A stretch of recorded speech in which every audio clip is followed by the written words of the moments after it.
Bab 367. Fredman Wilson menggigil kaget mendengar apa yang dikatakan ibunya. Karena dia menyinggung Charlie si miskin itu, bukan hanya dia tidak menyelamatkannya, tapi dia juga ingin memutuskan hubungan dengan keluarganya. Benda tua ini dibutakan oleh obat Charlie, bukan? Dia penuh dengan kebencian, tapi dia hanya bisa berkata pada Bihua Wilson, "Bu, anjing tua bermarga si itu bukanlah hal yang baik." Bihua Wilson mengertakkan gigi dan mengutuk, "Saya tidak peduli apa yang Anda lakukan. Pada ulang tahun saya yang ke-84, Tianqi harus datang ke East Cliff untuk memeriksa tubuh saya dan mendiagnosis serta mengobati masalah saya. Jika tidak, aku tidak akan memaafkanmu." Banyak orang menjadi lebih egois seiring bertambahnya usia. Semakin tua Anda, semakin Anda takut akan kematian, dan semakin Anda ingin hidup lebih lama. Oleh karena itu, Bihua Wilson tidak ingin tahu mengapa Fredman Wilson dan Tianqi berselisih. Dia hanya ingin Tianqi terus menjadi dokter kesehatan untuk dirinya sendiri. Dengan dia sebagai dokter kesehatan, tidak masalah untuk hidup sampai usia lebih dari 90 tahun, tetapi tanpa dia bahkan mungkin tidak dapat melewati rintangan tahun ini.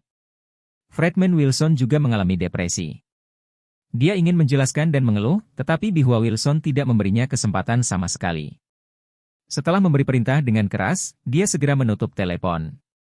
Fredman Wilson mendobrak ruangan dengan marah, dan akhirnya mengertakkan gigi dan mengangkat telepon untuk menelepon Tianqi, mencoba menggunakan penyesalan dan memintanya untuk terus melihat ibunya. Namun ponsel Tianqi dimatikan. Ini membuat Fredman Wilson semakin marah. Tapi tidak mungkin, dia tidak berani melanggar perintah ibunya, jadi dia berpakaian malu, turun ke bawah, dan pergi ke klinik Tianqi. Saat mobil sampai di gerbang klinik, ternyata sudah ditutup. Fredman Wilson mengertakkan gigi di pintu tetapi melihat dua sosok berjalan keluar dari kegelapan tidak jauh. Salah satunya pincang dan tampak agak akrab. Jadi Fredman Wilson buru-buru bersembunyi ke samping dan mengamatinya secara diam-diam.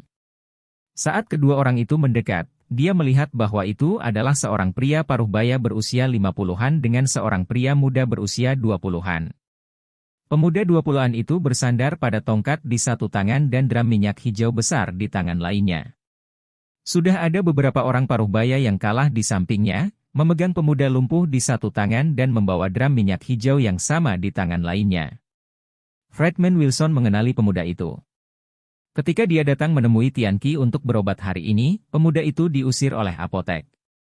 Tampaknya orang ini tidak mencari obat dan akan membakar klinik Tianqi. Dua orang yang datang adalah Junwei Gao yang sebelumnya berpura-pura dipaksa oleh Charlie di rumah sakit dan akhirnya dilempar dari lantai 3 oleh Mr. Orvel. Junwei Gao meninggalkan kakinya dengan gejala sisa dan menjadi lumpuh.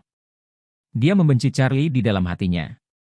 Dia ingin menemukan Tianqi untuk menyembuhkan lukanya sebelum pergi ke Charlie untuk menyelesaikan akunnya, tetapi dia tidak berharap Tianqi secara langsung mencegahnya untuk memasuki pintu.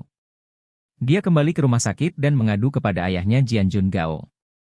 Keduanya terlalu marah, jadi mereka membeli 2 barel bensin dan ingin membakar klinik Tianqi. Rencana kedua orang itu adalah membakar klinik, mengajari Tianqi sedikit pelajaran, dan kemudian menemukan cara untuk menemukan Charlie untuk membalas dendam. Fredman Wilson mendengar Junwei Gao berkata kepada Jianjun Gao saat ini, "Ayah, kamu mengatakan bahwa tuan tua bernama Si tidak bisa tinggal di klinik? Bagaimana aku tahu?" Jianjun Gao berkata dengan dingin, "Ya, dia tidak bisa tinggal di sini, dia baru saja membakarnya dengan api." "DMN, Fing dengan saya, itu sialan." Junwei Gao mengertakkan giginya dengan marah, dan berkata, "Ini nama keluarga Si, dia tidak bisa menyelamatkannya. Akan lebih murah untuk membakarnya sampai mati dengan api." Bab 368.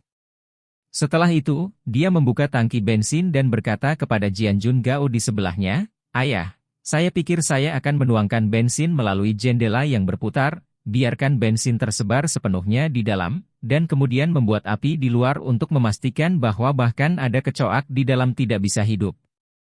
Jianjun Gao mengangguk, mendengus dingin, dan berkata, "Oke. Bakar mereka sampai mati."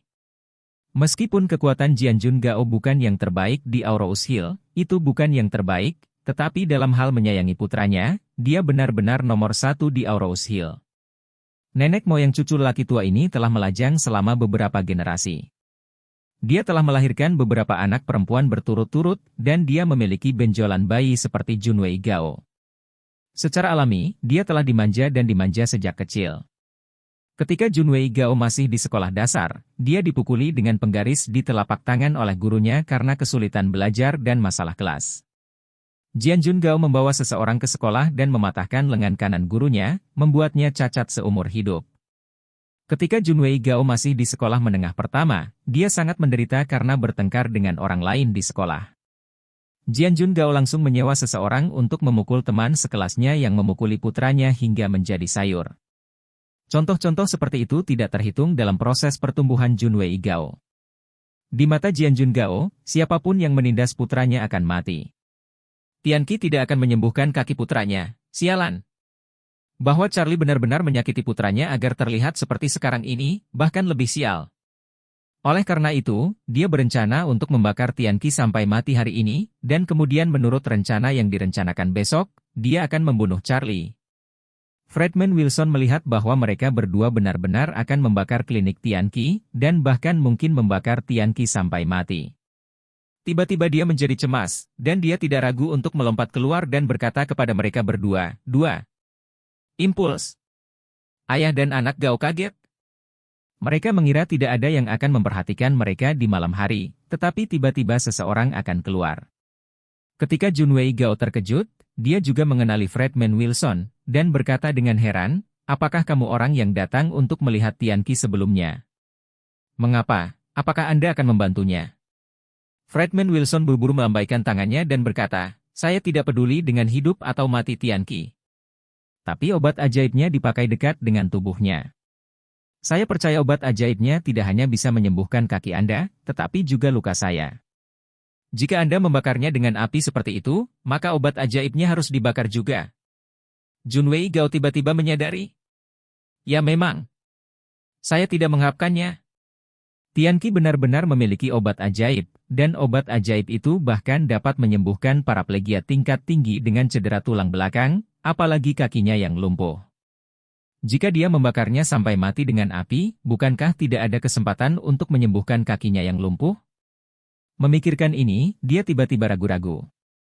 Fredman Wilson berkata pada saat ini, 2 orang, saya kira tidak, jangan bakar toko anjing tua itu dulu, cari cara untuk mengikat anjing tua itu, lalu ambil obatnya, dan akhirnya bunuh dia.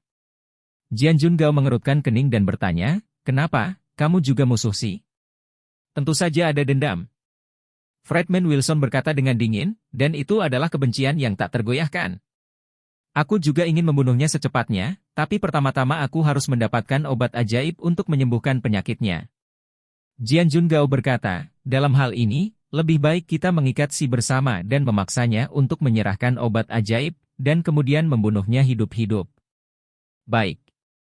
Fredman Wilson mengangguk dan berkata, dalam hal ini, mari tinggalkan informasi kontak. Ayo cari waktu besok. Mari bertemu untuk membahas detailnya.